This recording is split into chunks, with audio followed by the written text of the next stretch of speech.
नमस्कार साथियों। आज हम लोग बात करने वाले हैं चरक संहिता का सूत्र स्थान का चैप्टर नंबर 1 से संबंधित जितने भी मल्टीपल चॉइस क्वेश्चंस अर्थात एमसीक्यूज बनते हैं उससे संबंधित बात करते हैं। देख लेते हैं यहाँ पर पहला क्वेश्चन क्या है आपके सामने। चरक संहिता सूत्र स्थान 8वें अध्याय का नाम क्या है। तो शुरुआत करें तो नाम जरूरी होता है। ऑप्शन देख रहे होंगे। ए नववे गांधारी अध्याय, बी इंद्रियोपक्रमणी अध्याय, सी दीर्घंजीवती अध्याय, डी वात कलाकली अध्याय। तो हम लोग जानते हैं सही जवाब क्या होगा, बी इंद्रिय उपक्रमणी अध्याय सही जवाब होगा। लेकिन नववे गांधारी अध्याय 7वां चैप्टर है, दीर्घंजीवती अध्याय पहला चैप्टर है, वात कलाकली अध्याय 11वां चैप्टर है, याद है। उसका देखिए दूसरा प्रश्न है, चरक सूत्र स्थान 8 जो 8वां अध्याय है किस चतुष्क में रखा गया है। तो हम लोग जानते हैं पूरे सूत्र स्थान को 7 चतुष्क प्लस एक संग्रह द्वय ऐसे करके बांटा गया है। टोटल 30 चैप्टर होते हैं सूत्र स्थान के चरक के। ठीक है, तो ऑप्शन देख लेते हैं। ए भेषज चतुष्क, बी स्वस्थ चतुष्क, सी निर्देश चतुष्क, डी क्रिया चतुष्क। ठीक है, क्रिया नहीं कल्पना होना चाहिए, ठीक है कोई बात नहीं। तो यहाँ पर सही जवाब क्या होगा, स्वस्थ चतुष्क। स्वस्थ चतुष्क इसका मतलब कि 4 का ग्रुप होता है, 1 से लेकर 4 तक आपका भेषज चतुष्क में आ जाएंगे और 2 फिर 5 से लेकर 8 तक स्वस्थ चतुष्क में आ जाएंगे। सेकंड नंबर का जो चतुष्क होता है इसको याद कैसे करेंगे, तो यहाँ देखेंगे BSNKRYA,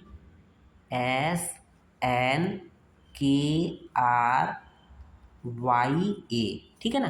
तो बी फॉर भेषज, एस फॉर स्वस्थ, एन फॉर निर्देश, के फॉर कल्पना, आर फॉर रोग, वाई फॉर योजना, ए फॉर अन्नपान। ठीक है ना, अन्नपान चतुष्क। तो इस तरह से हो जाएगा BSN क्रिया, KRYA। ओके, नेक्स्ट प्रश्न देखेंगे तीसरा। पंच पंचक का संबंध है, इंद्रिय पंच पंचक जिसको कहते हैं। तो चरक सूत्र 1 से, चरक सूत्र 7 से, चरक सूत्र 5 से, चरक सूत्र 8। सही जवाब, क्योंकि चरक सूत्र 8 पढ़ रहे हैं। ठीक है, तो ये आपका इंद्रिय उपक्रमणी अध्याय से संबंधित है, इंद्रिय पंच पंचक का संबंध। देखेंगे ज्ञानेंद्रियों की संख्या होती है, तो ज्ञानेंद्रियों की संख्या कितनी होती है, 1। पहला ऑप्शन 1, दूसरा ऑप्शन 3, तीसरा ऑप्शन है सी अर्थात 5 और चौथा ऑप्शन है 13। तो सही जवाब क्या होगा, जो ज्ञानेंद्रिय संख्या 5 होती है। ठीक है, उसको देखेंगे। अति इंद्रिय पुनर्मन डैश डैश डैश संज्ञक चेत। ये जो रेफरेंस है, रेफरेंस कह सकते हैं, इसमें जो डैश डैश डैश करके है इसमें क्या भरा जाएगा, मतलब संज्ञक के पहले क्या रहेगा, मन पहला ऑप्शन, दूसरा ऑप्शन सत्व, तीसरा ऑप्शन आत्मा, चौथा ऑप्शन ज्ञान। तो यहाँ पे देखेंगे एक्चुअल श्लोक में क्या है, सत्व संज्ञक बोला गया है, सत्व संज्ञक। हालांकि सत्व और मन एक दूसरे का पर्याय है, लेकिन जो श्लोक में पूछा गया है वो ज़्यादा सही रहेगा। श्लोक में सत्व संज्ञक आया है, याद कर लीजिए। नेक्स्ट प्रश्न देख रहे होंगे छठा। चेष्टा प्रत्यय भूतम इंद्रियाणाम। ठीक है, इंद्रियों को उनके क्रियाओं में लगाता कौन है, या ये रिलेटेड है या कर्म किसका है, ये बात करते हैं। तो पहला ऑप्शन आत्मा, दूसरा ऑप्शन मन, तीसरा ऑप्शन त्रिदोष, चौथा ऑप्शन वात। तो हम लोग जानते हैं कि हर एक इंद्रियों को उनके उसमें लगाने के लिए, कार्य में लगाने के लिए ये कौन है, मन होता है। तो सही जवाब बी मन होगा। उसको देखेंगे सातवां। श्रेष्ठ अर्थात श्रेष्ठ या प्रधान ज्ञानेंद्रिय है। तो हम लोग जानते हैं 5 ज्ञानेंद्रियाँ होती है, उस 5 ज्ञानेंद्रियों में सबसे प्रधान ज्ञानेंद्रिय क्या है। ऑप्शन देखेंगे, ऑप्शन ए चक्षु, बी श्रोत्र, सी घ्राण अर्थात नो जैसे समझ बात कर रहा है, डी रसना था टंग। तो सही जवाब क्या होगा, चक्षु अर्थात नेत्र। नेत्र के बिना दुनिया अधूरी है, सब संसार अंधेरा है, उसको कोई ज्ञान नहीं होगा। ठीक है, देखेंगे नेक्स्ट पॉइंट देखेंगे। खम वायुर ज्योतिर आतपो भूरीति है, ये क्या है, एक्चुअली में है क्या ये, तो पंच ज्ञानेंद्रिय है, कि पंच ज्ञानेंद्रिय द्रव्य है, कि पंच ज्ञानेंद्रिय अधिष्ठान है, कि पंच ज्ञानेंद्रिय अर्थ है। तो हम लोग देखना पड़ेगा कि एक्चुअली जो श्लोक दे रहा है, खम मतलब आकाश, वायु, अग्नि, जल, पृथ्वी। तो ये क्या है, पंच ज्ञानेंद्रिय द्रव्य होता है। सही जवाब ऑप्शन बी। ओके, अक्षड़ी करणो नासिके जिह्वा त्वक चेती। तो ये क्या है, ज्ञानेंद्रिय है या ज्ञानेंद्रिय द्रव्य है या ज्ञानेंद्रिय अधिष्ठान है या ज्ञानेंद्रिय अर्थ है। तो हम लोग देखेंगे अक्षड़ी करणो नासिका जिह्वा त्वक चेती। एक्चुअल में ये ज्ञानेंद्रिय अधिष्ठान होते हैं, ज्ञानेंद्रियों के अधिष्ठान है। सही जवाब ऑप्शन सी। ओके, ज्ञानेंद्रियों की बुद्धियाँ होती है। ज्ञानेंद्रियों की कितनी बुद्धि होती है? ज्ञानेंद्रियों की बुद्धि 5 होती है, तो 5 ज्ञानेंद्रिय 5 बुद्धियाँ होती है। ठीक है। नेक्स्ट देखेंगे क्षणिका और निश्चयात्मिकता भेद होती हैं किसके? ज्ञानेंद्रिय बुद्धि के। ठीक है ना, बुद्धि के होते हैं। नेक्स्ट पॉइंट देखेंगे, मन को अति इंद्रिय की संज्ञा किस आचार्य ने दी है? तो हम लोग देखेंगे, पढ़ क्या रहे हैं, चरक संहिता पढ़ रहे हैं, इसलिए अति इंद्रिय आया है, मन के लिए चरक ने कहा है। ठीक है। उसको देखेंगे, इंद्रिय पंच पंचक का वर्णन किस आचार्य ने किया है?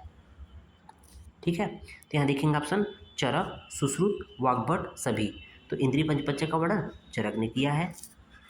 अगला पॉइंट देखेंगे, मनु मनु अर्थात बुद्धिर आत्मा है, क्या है? पहला ऑप्शन देखेंगे आत्मगुण संग्रह, दूसरा है अध्यात्म द्रव्य गुण संग्रह, तीसरा ऑप्शन है अध्यात्म गुण, चौथा ऑप्शन है अध्यात्म द्रव्य। तो सही जवाब क्या होगा? मन, मन के अर्थ, बुद्धि और आत्मा, ये क्या है? अध्यात्म द्रव्य गुण संग्रह। सही ऑप्शन बी सेकेंड है। ओके। मन का अर्थ है, मन का विषय है या अर्थ है चिंत्य, विचार्य, ऊह्य या सभी। तो सही जवाब सभी हो जाएंगे। सद्वृत्त का वर्णन चरक संहिता में आया है, वेरी वेरी इंपॉर्टेंट है बच्चों।